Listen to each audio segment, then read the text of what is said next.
What if I told you there was something out there with the potential to eliminate pain and other distressing symptoms, diminish post-chemotherapy nausea and vomiting, and even gross billions of dollars annually as its own industry? Well, folks, there is, and it's been around for over 10,000 years. Though today its name strikes fear into the hearts of many, you'll soon note that this fear was founded by a recent history of lies, greed, and deceit that diminished its good name. It's marijuana, and it's time to legalize it. For thousands of years, the cannabis plant has been used for medical and religious purposes. The wide range of uses of the plant even date back to approximately 8,000 BC, when ancient humans used it to create the first form of woven cloth. Fast forward to 1619, and the growth and production of cannabis is at the basis of our nation's economy.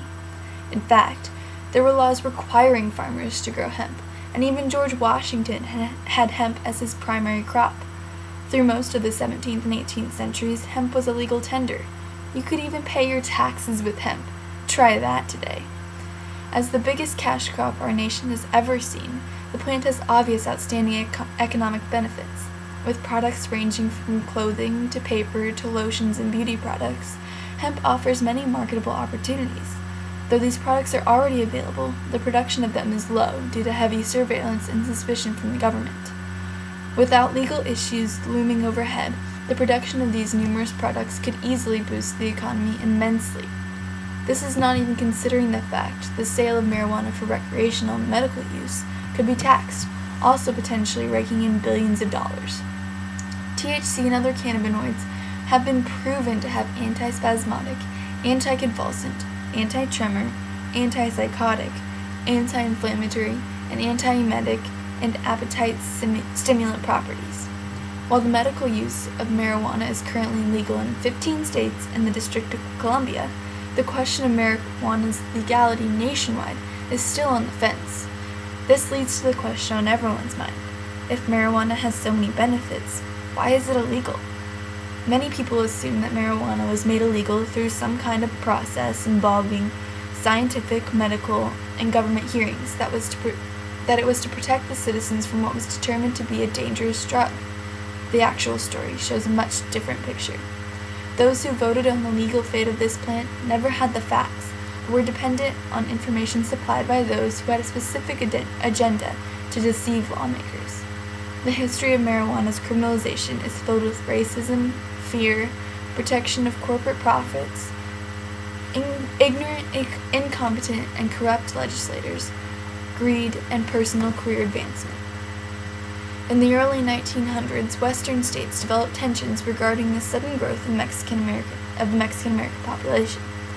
During the Revolution in Mexico, the spillover of Mexicans across the border fostered the negative relation between small farmers and larger farms that used cheaper Mexican labor. With the Depression following soon after this, tensions were high, and many people were quick to pick on the popular Mexican recreational use of marijuana. California was first to pass a law outlawing the loco weed, and other states quickly followed with similar prohibition laws, though the only cause for the early opposition is racism. It was during this time the plant was given the Spanish name marijuana, and the hatred of it went hand in hand with the hatred of Mexicans. And as one Texas senator stated, all Mexicans are crazy, and this stuff, marijuana, is what makes them crazy. In 1930, the Federal Bureau of Narcotics was established, and its leader, Harry J. Anslinger, led what would become the all-out war against marijuana. Anslinger's Gore Files consisted of fabricated horror stories of axe murderers and crazy people under the influence of marijuana, and he used these crazy stories to augment people's fear of the drug. His partners in crime were William Randolph Hearst, owner of a huge chain of newspapers, and DuPont Chemical Company. These two simply seeked the personal benefits of the outlawed marijuana. Randolph's newspaper company invested much money in paper from timber. The company would suffer if competing papers used hemp paper instead of timber. And DuPont had patented nylon and wanted hemp removed as a competitor. After 2 years of planning, Anslinger brought his case to court with a slew of editorials from Randolph's paper telling of psycho murderers under the influence of marijuana as his only evidence. The only man brave enough to oppose Anslinger's wild claims with medical fact was Dr. William C. Woodward, legislative councilman of the American Medical Association. But instead of fairly receiving this factual evidence proposed by Woodward, the legislator basically laughed in his face, and that was it. Exaggerated and untrue journalism won over medical science. On August 2, 1937, marijuana became illegal at the federal level. This was the foundation for America's lasting fear and hatred of marijuana.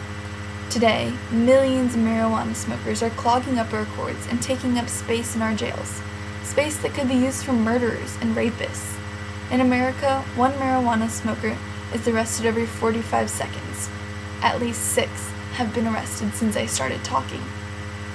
This far exceeds the number of arrests for violent crimes, including murder, manslaughter, forcible rape, robbery, and aggravated assault combined. But why is the use of marijuana criminalized when other more dangerous drugs are perfectly legal? Unlike alcohol, marijuana does not kill brain cells or reduce violent behavior. Marijuana does not cause brain damage, genetic damage, or damage to the immune system. And throughout the entire history of the world, not a single death can be attributed to the use of marijuana. According to the National Institute on Drug Abuse, annually, tobacco use kills 400,000 people, alcohol 100,000, caffeine 2,000, aspirin 500. All other legal drugs kill 20,000 annually. Marijuana, 0. The war on pot costs an estimated $42 billion a year, and all the billions the country could be making from the legalization of marijuana is up in smoke. Don't live above the influence. Live above the ignorance.